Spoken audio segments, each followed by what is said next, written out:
Hello folks, welcome to the channel. If you encounter error 0xc1900223, then watch this video to fix the error.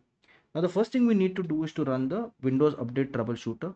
For that we'll right click on the start button, go to settings, and we'll click on Windows Update, and we will click on check for updates. And while that is running, we will go to advanced options, and we will click on optional updates, and we will install and update any driver updates here. Now after that we need to flush the DNS cache. So for that we will go to command prompt and look for it in the search bar. Right click on command prompt, click on run as administrator, and then we need to input the command ipconfig space slash flush DNS FLUSH and press enter, and it will show successfully flush the DNS resolver cache. The next thing we need to do is run a SFC scan. So for that we will open command prompt.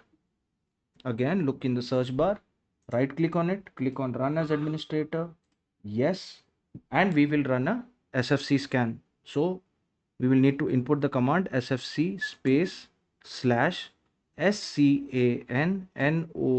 and press enter and wait for this scan to run. While we are waiting for the scan to run, we will also set our system to use the default Google DNS.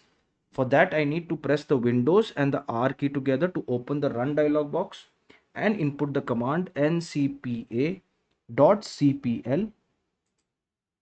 and press enter. And then we will right click on this, go to properties, and we will double click on Internet Protocol version 4.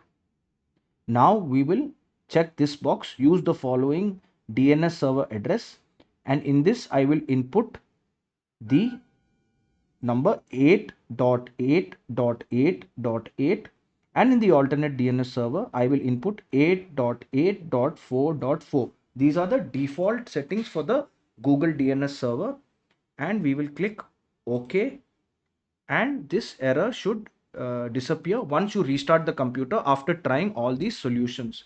If this video helped you, then please subscribe to the channel. Enjoy your day.